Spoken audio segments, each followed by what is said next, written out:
দীর্ঘ ৮ বছর পর ছোট বোনের বিয়ে উপলক্ষে লন্ডন থেকে বাংলাদেশে ফিরেছে আব্রাহাম খান তুর্য। ৮ বছর আগে বাবা মায়ের করা ভুলের জন্য বাড়ি ছাড়তে হয়েছিল তাকে। এয়ারপোর্টের সামনে দাঁড়িয়ে থাকতে দেখা গেল খানবাড়ির কিছু সদস্যদের। তুর্য বারবার নিষেধ করার পরেও তুর্যর বাবা আহাদ খান, ছোট বোন তন্নি এবং তুর্যর ছোটবেলার বন্ধু ও তন্নির হবু স্বামী ডক্টর নীরব এহসান তাকে এয়ারপোর্ট থেকে নিতে এসেছে। তুর্যকে বেরিয়ে আসতে দেখেই আহাদ খান এগিয়ে এসে ছেলেকে বুকে জড়িয়ে নিলেন। এত বছর পর ছেলেকে দেখে আবেগের ভার সইতে না পেরে কান্না করে দিয়েছে সে। সে এবং তার স্ত্রী আতিয়া বেগম বিবাহিত জীবনের প্রথম 12টি বছর নিঃসন্তান ছিলেন। তারপর আল্লাহর অশেষ রহমতে তাদের ঘরে পুত্র সন্তান জন্ম নেয় এবং তারও 8 বছর পরে জন্ম হয় একমাত্র কন্যা তন্নির। তাই ছেলে তার বড্ড আদরের একমাত্র ছেলে বলে কথা। বাবার ভাইয়ের এমন মুহূর্ত দেখে তন্নিও কান্না করে ফেলেছে। তুর্য বোনের চোখের পানি মুছিয়ে মাথায় হাত বুলিয়ে দিতে দিতে বলল, এই পাগলি, কান্না করছিস কেন? তারপর নীরব তুর্য লাগেজগুলো গাড়িতে উঠিয়ে বাড়ির পথে রওনা হলো। গাড়ি চলছে আপন গতিতে, আর তুর্য ভাবছে অতীতের কথা। কি হয়েছিল 8 বছর আগে? 9 বছর আগে তুর্যর বয়স তখন 19 বছর। সে বন্ধুদের সাথে ঘুরতে গিয়েছিল চট্টগ্রামে। তখন তুর্যর বাবা তাকে ফোন করে জানায় গাড়ি অ্যাক্সিডেন্টে তুর্যর মামা মিলন হোসেনের মৃত্যু হয়েছে। মামার মৃত্যুর খবর শুনে সাথে সাথে তুর্য চট্টগ্রাম থেকে ফিরে আসে। তার মামার লাশ দাফনের পরে সে এবং তার বাবা বাড়ি ফিরলেও তার মা থেকে যায় ভাইয়ের ছোট্ট মেয়েটাকে সামলানোর জন্য। তুর্যর মামা মিলন হোসেনের একমাত্র মেয়ে মায়া। যেমন নাম ঠিক তেমনই মায়া ভরা তার মুখটা। মায়া ওই চোখে এক দৃষ্টিতে তাকিয়েছিল আতিয়া বেগমের দিকে। মায়াকে জন্ম দিতে গিয়ে তার মা মিলি পাড়ি জমিয়েছে পরপারে, আর এখন মাত্র 9 বছর বয়সে বাবাও তাকে ছেড়ে চলে গেল। বাবার লাশ দেখে মেয়েটা যেন পাথরে রূপান্তরিত হয়ে গেছে। মায়ার দেখাশোনা করার মতো কেউ না থাকায় 3 দিন পরে আতিয়া বেগম মায়াকে নিজের সাথে নিয়ে আসে। তারপর থেকে মায়া তাদের সাথেই থাকতে শুরু করে। এভাবেই চলে যায় একটি বছর। মায়ার প্রতি তুর্যর ব্যবহারও খুব স্বাভাবিক। তুর্য তন্নির সাথে যেমন ব্যবহার করে মায়ের সাথেও ঠিক একই ব্যবহার করে। এই 1 বছরের মধ্যে যতবারই তুর্যর 2 ফুপি ওদের বাড়িতে এসেছে ততবারই মায়াকে আশ্রিতা বলে কটাক্ষ করেছে। তাদের ভাষ্য মতে মায়া একটা অপয়া মেয়ে, যে নিজের বাবা মাকে খেয়ে এখন তাদের ভাইয়ের ঘাড়ে এসে পড়েছে।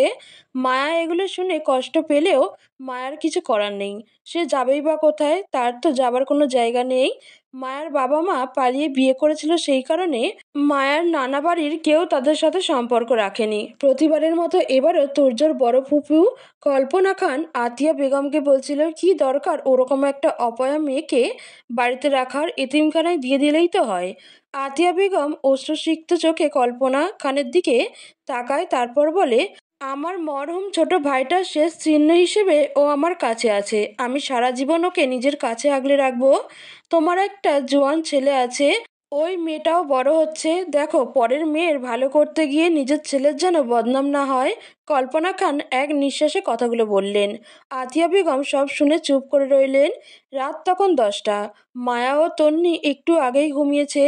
আরাফ খান এইমাত্র ফিরল অফিস থেকে। রুমে এসে আতিয়া বেগমকে না পেয়ে ব্যালকনির দিকে এগিয়ে গেল। তখনই দেখতে পেল আতিয়া বেগম ব্যালকনির রেলিং ধরে দাঁড়িয়ে আকাশের দিকে তাকিয়ে আছে। আতিয়া বেগমকে দেখে বোঝা যাচ্ছে বাইরের আকাশের মতো তার মনের আকাশেও মেঘ জমেছে। আরাফ খান কি হয়েছে জিজ্ঞেস করা মাত্রই আতিয়া বেগম সব খুলে বললেন স্বামীর কাছে। সব শুনে আরাফ খান বললেন, মানুষের কাজই হলো অন্যের সমালোচনা করা। ওসব কথা তুমি গায়ে মেখো না। আতিয়া বেগম সাথে সাথে বলে উঠলেন, আমি চাই না আমার এতিম মেয়েটাকে নিয়ে কেউ বাজে কথা বলুক। মানুষের মুখ বন্ধ করা কি আদৌ সম্ভব? আরাফ খান কথাটি জিজ্ঞেস করতেই আতিয়া বেগম বললেন, অবশ্যই সম্ভব। তুর্যের সাথে মায়ার বিয়ে দিয়ে দিলে কেউ আর মায়াকে আশ্রিতা বলতে পারবে না। তুমি কি পাগল হয়ে গেছো আতিয়া? মায়ার বয়স মাত্র 10 বছর। তুমি এখন এ ধরনের কথা কিভাবে বলতে পারলে? আর তুর্য, তোমার মনে হয় তুর্য এটা মানবে? তুমি যদি বলতে মায়া বড় হলে তুর্যের সাথে ওর বিয়ে দিবে, তাহলে আমি আপত্তি করতাম না। এখানে তুমি ভুল কি দেখলে? আমি তো এখন ওদের সংসার করতে বলছি না। আমি শুধু চাইছি মায়াকে একটা পরিচয় দিতে। মায়া যেন এই সমাজে মাথা উঁচু করে বাঁচতে পারে। ওকে যেন কেউ আশ্রিতা বলে কটাক্ষ না করে সেই ব্যবস্থাটাই শুধু করতে চাইছি। আর তুমি তুর্যর কথা ভাবছো তো? তুর্যকে রাজি করানোর দায়িত্ব আমার। আতিয়া বেগমের কথা শুনে আরাফ খান একটু নরম হলেন। আরাফ খানকে নরম হতে দেখে আতিয়া বেগম চলে গেলেন ছেলের কাছে। তুর্যর কাছে গিয়ে আতিয়া বেগম নিজের মাথা ছুঁয়ে ছেলের থেকে কথা আদায় করিয়ে নিলেন যে আজ আতিয়া বেগম তুর্যর কাছে যা চাইবে তুর্যকে তাই দিতে হবে। তারপর আতিয়া বেগম তুর্যকে মায়া আর তুর্যর বিয়ের কথা বলাতে তুর্য যেন আকাশ থেকে পড়ল। সেই সাথে রাগও হচ্ছিল মায়ের উপর। তার মা কিভাবে এরকম একটা কথা বলতে পারলো। বিয়েতে তুর্য রাজি না হয় আতিয়া বেগম মনে করিয়ে দিলেন কিছুক্ষণ আগে মায়ের মাথা ছুঁয়ে তুর্যর কথা দেওয়ার বিষয়টি। তখন আর কিছুই করার ছিল না তুর্যর। সে শুধু তার মাকে বলল, মা, কাজটা তুমি ঠিক করলে না। তোমার এই একটা ভুলের জন্য সারা জীবন তোমাদের সকলকে পস্তাতে হবে। আতিয়া বেগম সময় নষ্ট না করে পরদিন সকালেই কাজে ডেকে তুর্য এবং মায়ার বিয়ে দিয়ে দেয়। বেচারি মায়া তার সাথে কি হচ্ছে তা বুঝে ওঠার আগেই সে বিয়ে নামের এক পবিত্র বন্ধনে বাধা পড়ে যায়। বিয়ের 1 মাসের মধ্যে তুর্য তার সমস্ত কাগজপত্র তৈরি করে পাড়ি জমায় লন্ডনে। কিন্তু ওই 1 মাস তুর্য মায়াকে একদমই সহ্য করতে পারত না। মায়া যখনই তুর্যর সামনে যেত তখনই তুর্য অকারণে মায়ার উপর চেঁচামেচি করত। ছোট ছোট বিষয় নিয়ে মায়াকে চড়-থাপ্পড় লাগিয়ে দিত তুর্য। মায়া তুর্যকে অনেক ভয় পেতে শুরু করলো। ছোট মায়া বুঝতেও পারে না তার তুর্য ভাইয়া হঠাৎ এমন বদলে গেল কেন। মায়া ভাবতো কেন এত অপ্রিয় সে। বিদেশে যাওয়ার পর প্রথম 2 বছর তুর্য তার পরিবারের কারোর সাথে কোনো যোগাযোগ না করলেও মায়ের হার্টের অপারেশনের কথা শুনে বাবা, মা এবং ছোট বোনের সাথে ফোনে যোগাযোগ শুরু করে। পরিবারের সকলের সাথে কথা বললেও গত 8 বছরে কখনো মায়ার খোঁজ নেওয়া হয়নি। এবার দেশে ফেরার পেছনে একটি বড় কারণ হলো মায়াকে ডিভোর্স দেওয়া। কিছুদিন আগে আতিয়া বেগম নিজেই তুর্যকে ফোন করে বলেছে, তন্নির বিয়েতে তুমি দেশে এসো। তুমি দেশে ফিরে মায়াকে দেখো। তারপরেও যদি তোমার মনে হয় তুমি মায়ের সাথে থাকতে পারবে না, তাহলে আমি নিজে তোমাদের ডিভোর্সের ব্যবস্থা করে দেব। তুর্য নিজেও চায় বিয়ে নামক এই বন্দি দশা থেকে মুক্ত হতে, তাই তো সব কাজ ফেলে দেশে ফিরছে সে। তুর্য খান বাড়ির সদর দরজায় দাঁড়িয়ে কলিং বেল চাপতেই একটা মেয়ে এসে সদর দরজা খুলে দিল। তারপর আবার রান্নাঘরের দিকে চলে গেল। তুর্য ভাবছে, কে এই মেয়ে? এটাই কি মায়া? তার এই ভাবনার মাঝেই আতিয়া বেগম এক প্রকার দৌড়ে বেরিয়ে আসে রান্নাঘর থেকে। এসেই ছেলেকে বুকে জড়িয়ে কান্না জুড়ে দিলেন। কত বছর পরে ছেলেকে কাছে পেয়েছে। তুর্য মায়ের কান্না থামিয়ে মায়ের সঙ্গে অল্প কিছু বাক্য বিনিময় করে চলে গেল দোতলায় তার ঘরের দিকে। আতিয়া বেগম চেয়ে থাকে ছেলের চলে যাওয়ার দিকে। গত 8টি বছরে তার ছেলেটার অনেক পরিবর্তন ঘটেছে। 8 বছর আগের সেই হ্যাংলা পাতলা গড়নের যুবক এখন বলিষ্ঠ দেহের অধিকারী হয়েছে, দেখতে আরো সুদর্শন হয়েছে। সন্ধ্যা 7টা, পুরো 4 ঘন্টা পরে নিচে নামলে তুর্য। রুমে গিয়ে গোসল করে একটু ঘুমিয়েছিল সে। তুর্য নিচে আসতেই পরিবারের সবাই মিলে একসাথে খেতে বসে যায়। নীরব চলে গেছে অনেক আগেই, হসপিটালে তার একটা অপারেশন ছিল তাই। খাবার টেবিলে বসে খাবার খাচ্ছে আরাফ খান, তুর্য এবং তন্নি। আর আতিয়া বেগম তাদেরকে খাবার বেড়ে দিচ্ছে। তুর্য অনেকবার আতিয়া বেগমকে তার সাথে বসে খাবার খেতে বললেও আতিয়া বেগম তুর্যর কথা শুনল না। ছেলের পাশে দাঁড়িয়ে একটু পরপরই সে ছেলের পাতে এটা ওটা তুলে দিচ্ছে। খাবার টেবিলে রাখা রয়েছে সর্ষে ইলিশ, গরু মাংস, খাসির মাংস, মুরগির রোস্ট, আলু ভাজি, পোলাও, পায়েস ও রসমালাই। এগুলো সবই তুর্যর ভীষণ পছন্দের খাবার। একটু পরপর রান্নাঘর থেকে এটা ওটা নিয়ে আসছিল দুপুরে দেখা সেই মেয়েটি। তুর্য একবার তাকালো মেয়েটির দিকে। মেয়েটাকে ভালো করে দেখার পর তুর্য খানিকটা অবাক হলো। ছোটবেলা থেকে মায়া ছিল নজর কাড়া সৌন্দর্যের অধিকারী, কিন্তু এখন তার কি হাল হয়েছে। চুলগুলো এলোমেলো, চোখের নিচে কালো দাগ, পরনে নর্মাল একটা সুতির 3 পিস। সে কখনো এই মেয়েটার সাথে সংসার করবে না। এসব ভাবতে ভাবতে তুর্য আবার খাওয়ার দিকে মনোযোগ দিল। খাবার খাওয়া শেষে রুমে গিয়ে তুর্য নিজের ল্যাপটপে কাজ করতে শুরু করলো। লন্ডনে তার নিজস্ব 2টো কোম্পানি আছে।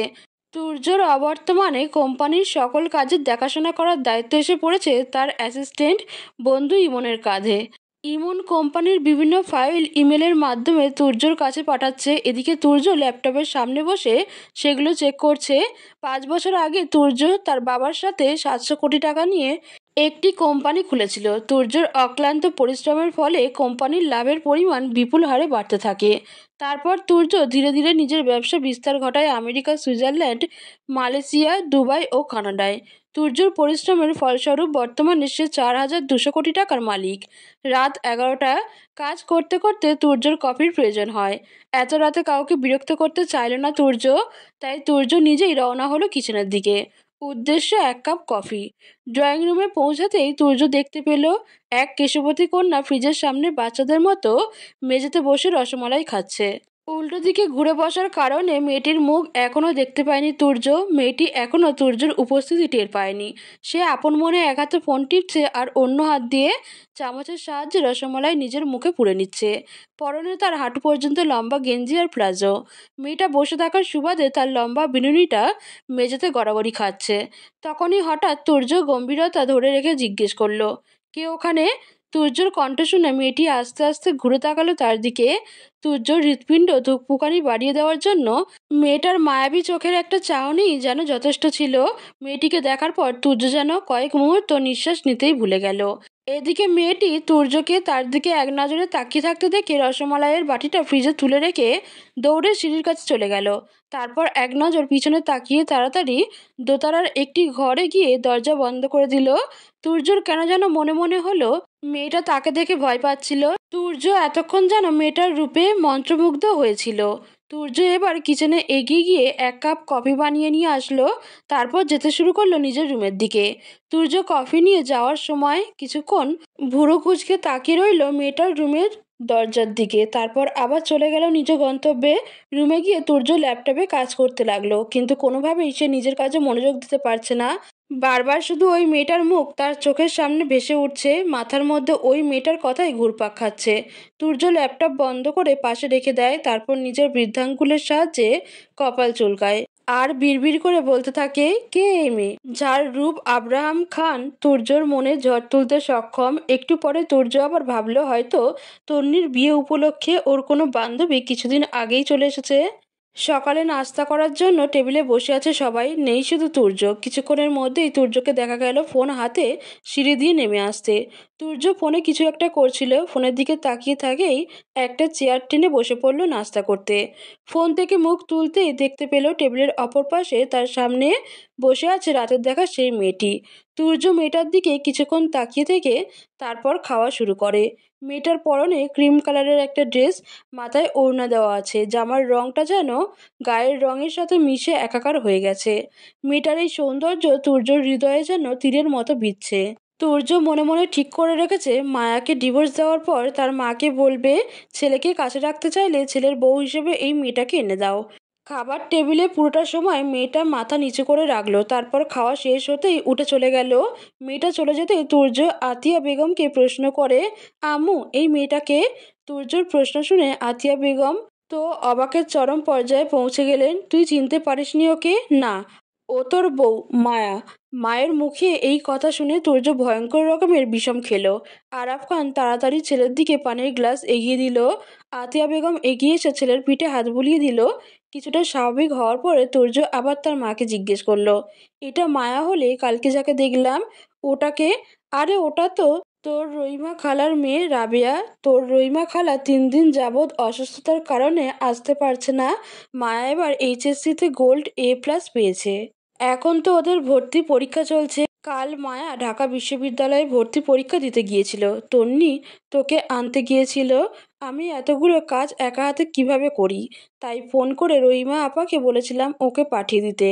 তুর্য আর কোনো কথা না বলে চুপচাপ ঘরে চলে আসলো। এখন তার নিজের উপরে খুব রাগ হচ্ছে। কেন এতদিনে একবারও তার বউটার কোনো ছবি দেখতে চায়নি সে? তুর্য বিড়বিড় করে বলতে থাকে, ঘরে আগুন সুন্দরী বউ রেখে এত বছর বিদেশে পড়েছিলাম। ছি, সালার জীবন। দেশে থাকলে এতদিনে 2-1 বাচ্চার বাপ হয়ে যেতাম। বিড়বিড় করতে করতেই তুর্য পা বাড়ায় মায়ের রুমের দিকে।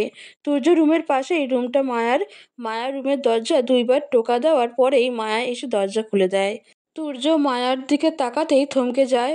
মায়ার চোখ দুটো লাল টকটকে হয়ে আছে, দেখেই বোঝা যাচ্ছে এতক্ষণ কান্না করেছে। মায়াও এই সময় তুর্যকে এখানে আশা করেনি। মায়া ভেবেছিল তার তন্নি আপু অথবা মামনি এসেছে। তুর্যকে এখানে দেখে মায়া একটু ভড়কে যায়। মায়ার এখন কি করা উচিত তা বুঝতে না পেরে মায়া হুট করে দরজাটা বন্ধ করে ফেলে। মায়াকে দরজা খোলা দেখে তুর্য খানিকটা এগিয়ে এসে দাঁড়িয়েছিল, যার ফলস্বরূপ মায়া যখন দরজাটা লাগিয়ে দিল তখন তুর্যর কপালে দরজার বাড়ি লাগে। শক্ত কাঠের দরজার সাথে বাড়ি লাগার ফলে তার কপালটা খানিকটা কেটে যায়, সাথে অনেকটা ফুলেও যায়। তুর্য ভাবতে পারেনি মায়া এরকম কিছু করবে। সে তো এসেছিল মায়ার সাথে কিছু কথা বলতে, কিন্তু তার হলো কই, তার আগেই তো মায়া তুর্যকে আঘাত করে বসলো। অপরদিকে মায়া এই সময় হঠাৎ তুর্যকে তার রুমে আসতে দেখে খুব ভয় পেয়ে গিয়েছিল। মায়া ভেবেছে তুর্যকে হয়তো এত বছরের সব রাগ মায়ার উপর ঝাড়তে এসেছে। মায়া ভাবছে তুর্য হয়তো ছোটবেলার মতো তাকে আবার আঘাত করবে, না হলে তাকে এই বাড়ি ছেড়ে চলে যেতে বলবে। মায়ার যে যাওয়ার কোনো জায়গা নেই, এই বাড়ি থেকে বেরিয়ে সে কোথায় যাবে, কার কাছে আশ্রয় নেবে? এসব ভাবতে ভাবতে মায়া আবার দরজাটা একটু ফাঁকা করলো, তুর্য চলে গেছে কিনা তা দেখার জন্য। তুর্য তখনও দরজার বাইরে দাঁড়িয়েছিল। মায়াকে ধীরে ধীরে দরজা খুলতে দেখে সে নিজের মধ্যে গাম্ভীর্য ধরে রেখে বলে উঠল, এই মেয়ে, কি হয়েছে, কি সমস্যা তোমার? মায়া তুর্যর বিপরীতে কিছু বলতেই যাবে, তখনই মায়ার চোখ গেল তুর্যর কপালের দিকে। প্রথম যখন তুর্য মায়ার রুমের সামনে এসেছিল তখন কপালের এই কাটা দাগটা ছিল না। মায়া বুঝতে পারে সে নিজের অজান্তেই কি করে বসে আছে। নিজের কর্মকাণ্ডের জন্য মায়া লজ্জিত হয়ে বলে, আই এম সরি, আমি দেখতে পাইনি, আমি ইচ্ছে করে আঘাত করিনি আপনাকে। তখনই সেখানে উপস্থিত হয় তন্নি। সে এসেই মায়াকে বকা দিতে শুরু করে, কি রে মায়া, তোকে না আমি বলেছিলাম আজ আমরা শপিং করতে যাব, 3 দিন পর বিয়ে, আমার অর্ধেক কেনাকাটা এখনো বাদ রয়েছে, আর নিজের জন্য তো এখনো কিছুই কিনিস নাই। আমার একটা মাত্র ছোট বোন তুই, আমার বিয়েতে তোর এভাবে থাকাটা মানায়? চল তাড়াতাড়ি রেডি হয়ে নে। আচ্ছা ঠিক আছে আপু, তুমি নিচে যাও, আমি রেডি হয়ে আসছি। চল, আমি সাথে করে নিয়ে যাব তোদের। তুর্যর কথা শুনে তন্নি খুব খুশি হলেও খুশি হতে পারল না মায়া। কিছুক্ষণ পর তৈরি হয়ে নিচে নেমে এলো মায়া। পরনে তার নীল রঙের একটা সুন্দর 3 পিস, দেখতে অপূর্ব সুন্দর লাগছে। তুর্য যেন চোখ ফেরাতে পারছে না মায়ার দিক থেকে। তখনই আতিয়া বেগম খেয়াল করলেন তুর্যর কপালের কাটার দাগটা। তিনি ছেলের কাছে এগিয়ে এসে সে উতলা হয়ে বললেন, কি রে বাবা, কি হয়েছে তোর কপালে? সকালেও তো ভালো ছিলি, এইটুকু সময়ের মধ্যে কার সাথে মারপিট করলি? কই, আমি তো তোকে বাইরে যেতে দেখলাম না। আরে আম্মু, বাড়িতে গুন্ডা থাকলে মার খাওয়ার জন্য বাইরে যাওয়ার কি দরকার? তুর্যর কথা শুনে মায়া লজ্জায় মাথা নিচু করে ফেললো। বাড়িতে আবার গুন্ডা কোথায় পেলি তুই? কি বলছিস এসব? আমি তোর কথার আগাগোড়া কিছুই বুঝতে পারছি না। তোমাকে অত কিছু বুঝতে হবে না, তুমি তোমার রুমে গিয়ে একটু রেস্ট নাও। এর মধ্যে তন্নি এসে তুর্যর কপালে কাটা জায়গাটায় একটু মেডিসিন লাগিয়ে দিল। তারপর 3জন মিলে চলে গেল গাড়ির কাছে। গাড়ির কাছে গিয়ে তুর্য গাড়ির ড্রাইভিং সিটে বসে পড়ল। তন্নি ও মায়া উঠে বসলো পিছনের সিটগুলোতে। তখন তুর্য রাগী গলায় বলল, আমাকে দেখে কি তোদের ড্রাইভার মনে হয়? আমি গাড়ি ড্রাইভ করব আর তোরা পিছনে বসে থাকবি? চাকর পেয়েছিস আমাকে? আপু, গিয়ে সামনে বসো। আরে তুই কি পাগল হয়েছিস? তোর নীরব ভাইয়া একটু পর পর কল করছে, আমি কি আমার ভাইয়ের পাশে বসে ফোনে আমার হবু বরের সাথে প্রেম আলাপ করবো নাকি? তার চেয়ে বরং যা বোন, তুই গিয়ে সামনে বসে পড়। ইম্পসিবল, আমি পারবো না তোমার ভাইয়ের পাশে বসতে। তোমার ভাই করছিস কেন? আমার ভাই কি তোর কিছুই হয় না? তন্নির কথা শুনে মায়া চুপ করে রইল। কারণ বুঝতে শেখার পরে আশেপাশের লোকেরা যখন তুর্যর দেশে না ফেরা নিয়ে মায়াকে কটু কথা শুনিয়েছে, তখন সেই কষ্টে রাতের পর রাত কান্না করতে করতে নির্ঘুম কাটিয়েছে মায়া। আর সেই রাতগুলোর সাক্ষী হয়ে মায়ের পাশে ছিল তন্নি। এখন বেশি কথা বাড়ালে হয়তো সেই সব কিছুই তুর্যর সামনে বলে দেবে তন্নি। তন্নি মেয়েটা এমনই, ওর পেটে কোনো কথা থাকে না। মায়া চাইছে না তুর্যর প্রতি মায়ের দুর্বলতা সম্পর্কে তুর্য কিছু জানতে পারুক, তাই সে চুপচাপ বসে পড়ল তুর্যর পাশের সিটে। তারপর সবাই রওনা হলো শপিং মলের উদ্দেশ্যে। গাড়ি এসে থামলো বিশাল এক শপিং মলের সামনে। তুর্য মায়া এবং তন্নিকে গাড়ি থেকে নামিয়ে দিয়ে গাড়ি পার্কিং এরিয়ায় নিয়ে গেল। তন্নি মায়াকে সাথে করে এগিয়ে গেল বড় একটি শাড়ির দোকানের দিকে। অল্প সময়ের মধ্যেই তন্নির অনেকগুলো শাড়ি পছন্দ হয়ে গেল। তার মধ্যে 3টা শাড়ি আতিয়া বেগমের জন্য, 5টা শাড়ি নিজের জন্য, 2টা তার হবু শাশুড়ির জন্য এবং একটা শাড়ি মায়ার জন্য নিল। তন্নি মায়ার জন্য আরও কিছু শাড়ি পছন্দ করেছিল, কিন্তু মায়া সেগুলো নিতে দেয়নি, কারণ মায়া কখনো শাড়ি পরেনি। শাড়ির প্রতি মায়ের আগ্রহ খুব কম। তন্নি খুব বেশি জোর করেছিল বলে মায়া গায়ে হলুদের দিন পরার জন্য একটি শাড়ি নিল। তখনই নীরব তন্নিকে ফোন করে দেওয়ায় তন্নি উঠে একটু দূরে চলে গেল। যাওয়ার সময় মায়াকে বলে গেল নিজের জন্য কিছু ড্রেস দেখতে, তবুও চুপচাপ বসে থাকতে দেখা গেল মায়াকে।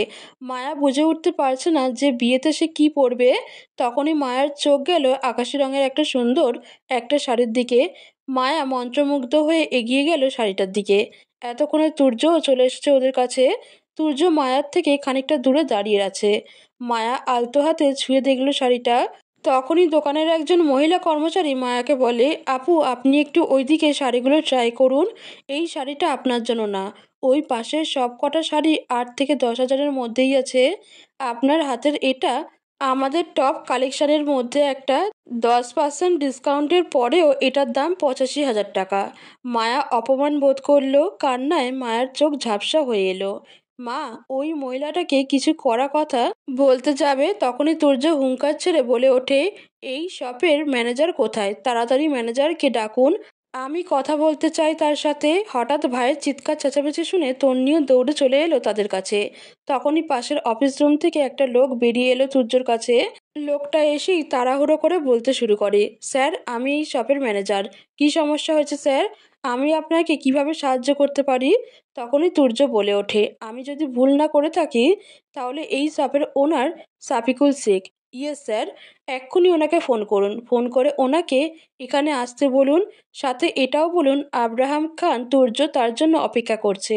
শফিকুল শেখকে আব্রাহাম খান তুর্যর নাম বলায় 20 মিনিটের মধ্যে চলে এলেন সে। এর মাঝে তন্নি ও মায়া অনেকবার বোঝানোর চেষ্টা করেছে তুর্যকে, কিন্তু তাতে কোনো লাভ হয়নি। শফিকুল শেখ তুর্যকে দেখে ভয় পাচ্ছিল। তুর্যর ক্ষমতা সম্পর্কে শফিকুল শেখ আগে থেকেই অবগত। শফিকুল শেখের আসার পরপরই তুর্য তার সঙ্গে করে অফিস রুমে চলে গেল। মায়া এবং তন্নিও অফিস রুমের ভেতরে ঢুকে পড়ল।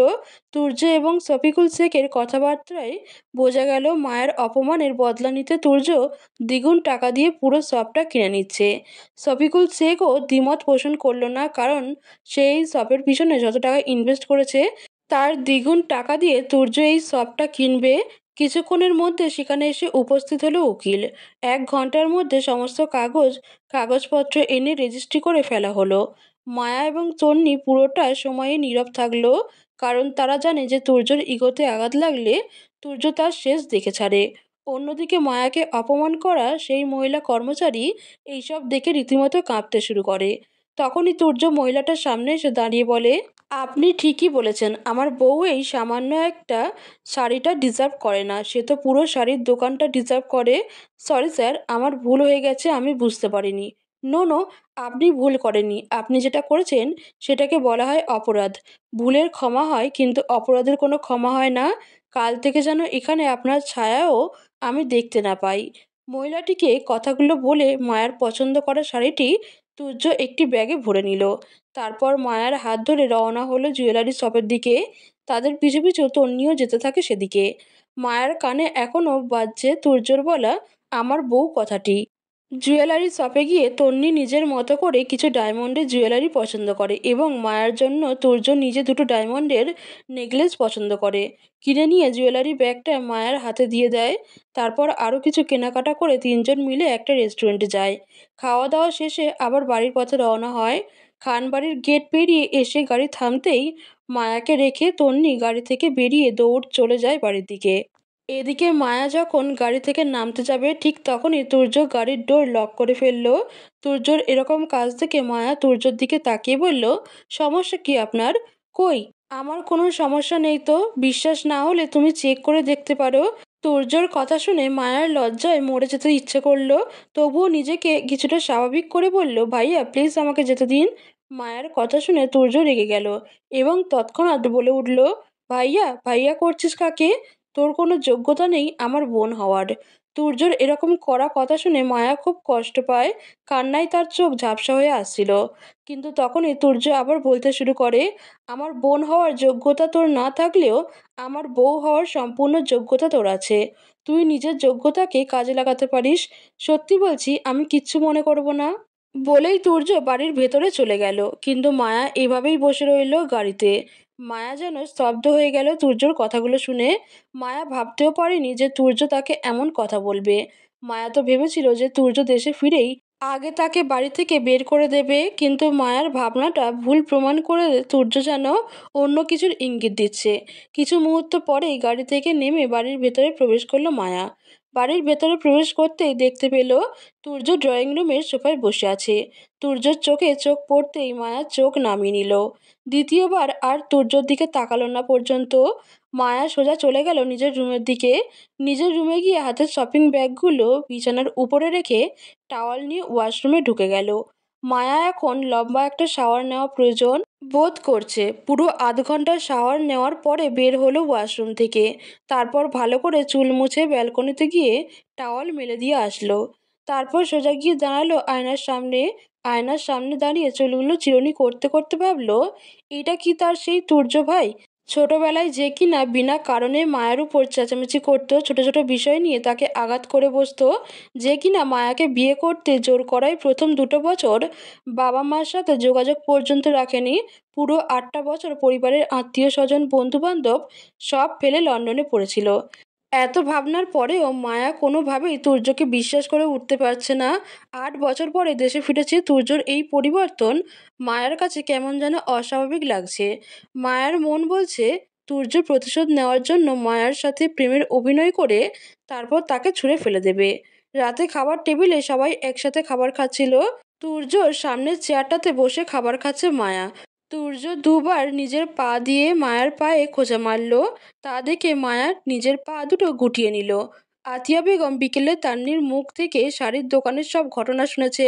তাই আতিয়া বেগম ছেলেকে বলে উঠলেন, তুর্য, শুনলাম তুমি নাকি আজকের একটা শাড়ির দোকান কিনে নিয়েছো।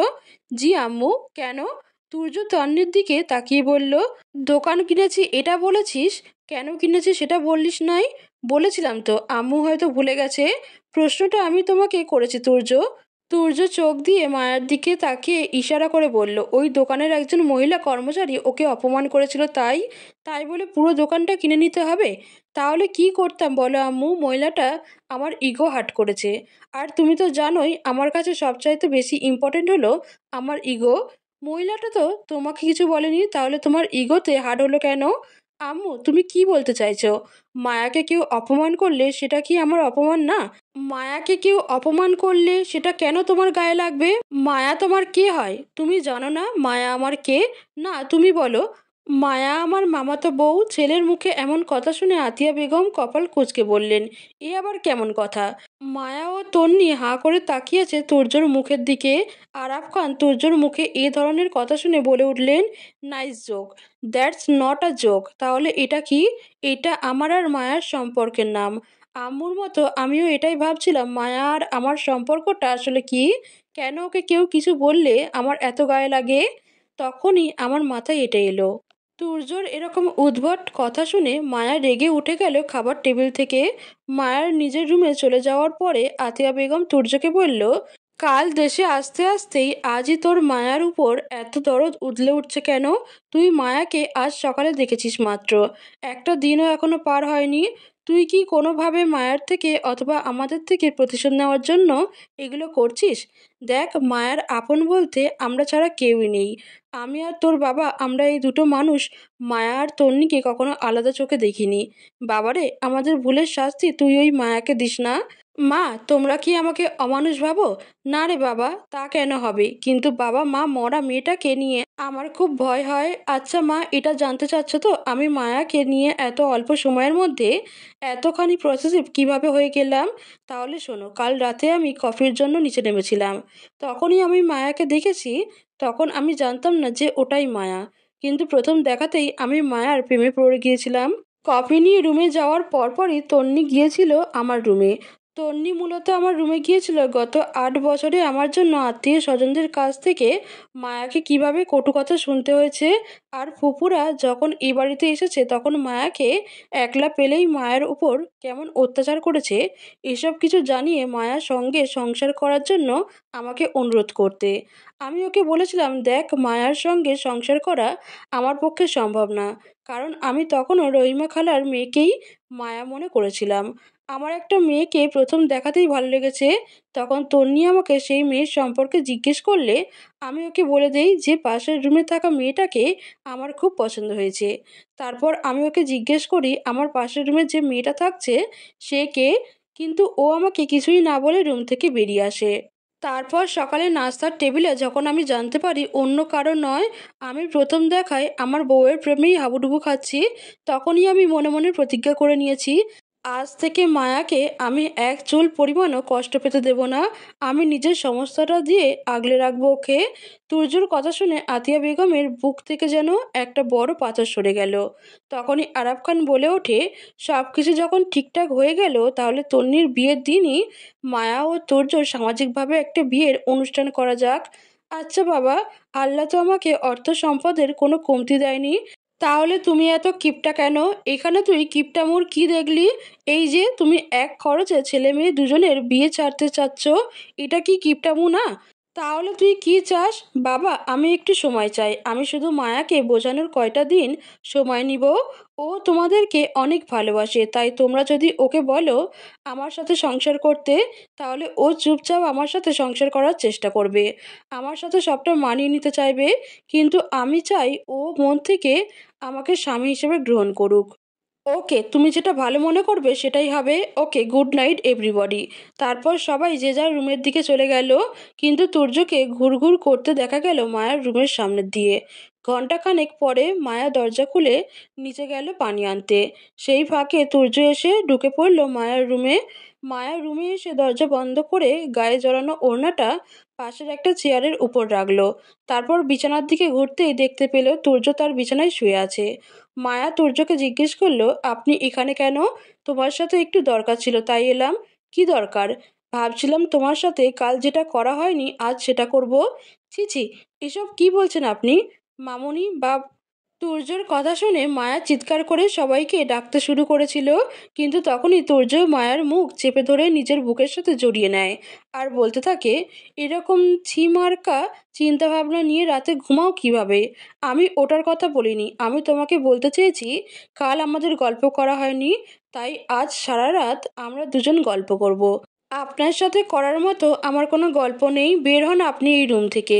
এতটা কাছাকাছি থাকার ফলে মায়ার মনে অস্থিরতা সৃষ্টি হচ্ছে। মায়ার ঠোঁট দুটো তরতর করে কাঁপছে। তখনই হঠাৎ তুর্য মায়ার ঠোঁট জোড়া